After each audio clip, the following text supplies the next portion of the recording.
Our man Timmy Tebow joins us now, part of the Allstate Good Works team. He's a Gator. He's a Jacksonvillian. Timmy, what is up, my man? How are you?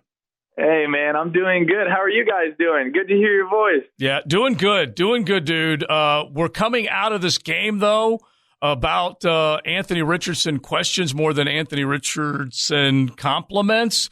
Let's start with the Gators, and then we'll definitely get to the good works. But what did you think about the performance Saturday night against South Florida? That's a struggle right now for AR.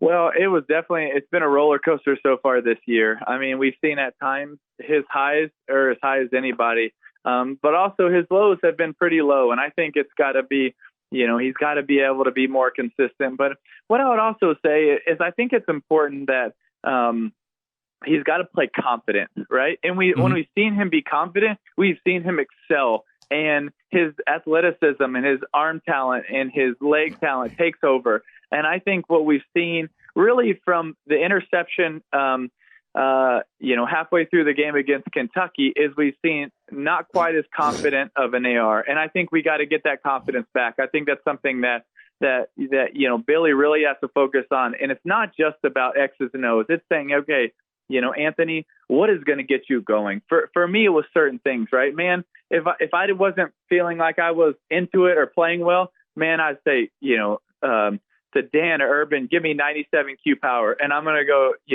try to, hit someone as hard as I can. It would help calm me down. Or sometimes it would take a shot, play action down the field, be able to throw a go route, could help settle you down, right? For Anthony, what are those things that can get you feeling confident, playing confident?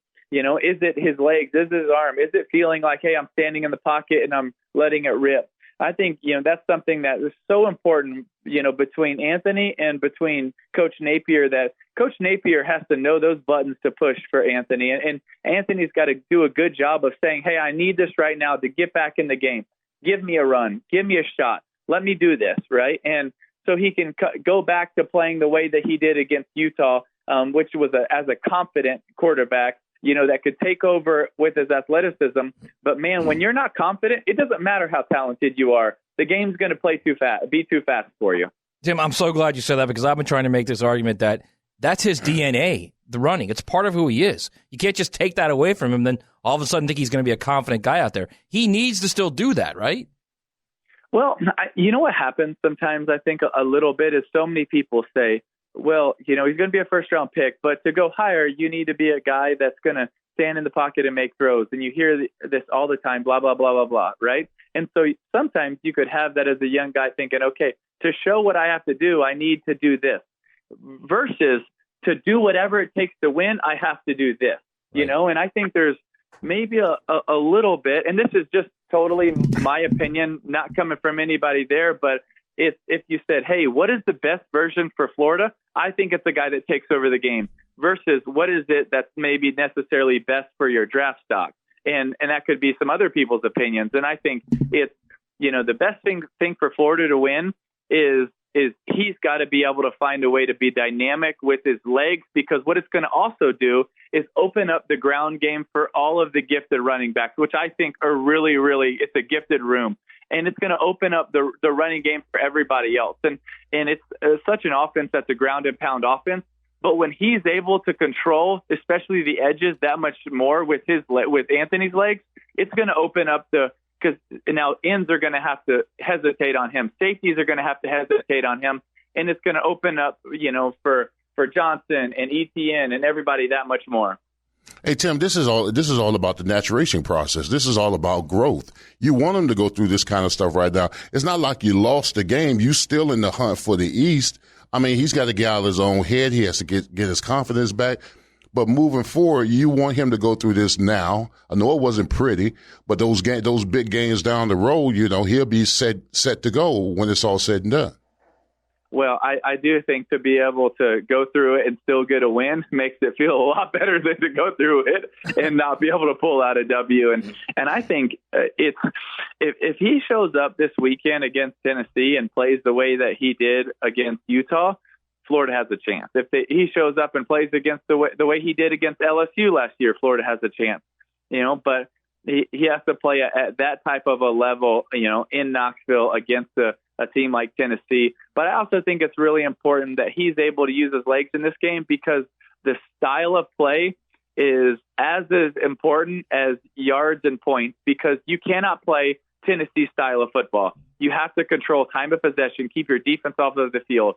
Like we've seen it already this year. A good defense like Texas A&M, when they played App State, they had to play 90 plays, and their defense was gassed, and they were terrible the last 5 to 10 plays of the game because they had already played 80. In the same way, that's what Tennessee wants to do against everybody. And I think for Florida's defense to be elite, their offense has to control the time of possession. And to do that, I think Anthony has to be involved in the running game. And now Florida can play their style of football, not Tennessee's, which is going to be, up-tempo, no huddle, fast break basketball style.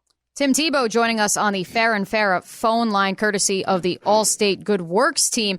Tim, over the weekend, you revealed that a new quarterback has entered your top 5 as you look towards the Heisman Trophy. Can you give us a little insight into why Stetson Bennett is actually a legitimate contender for the Heisman Trophy?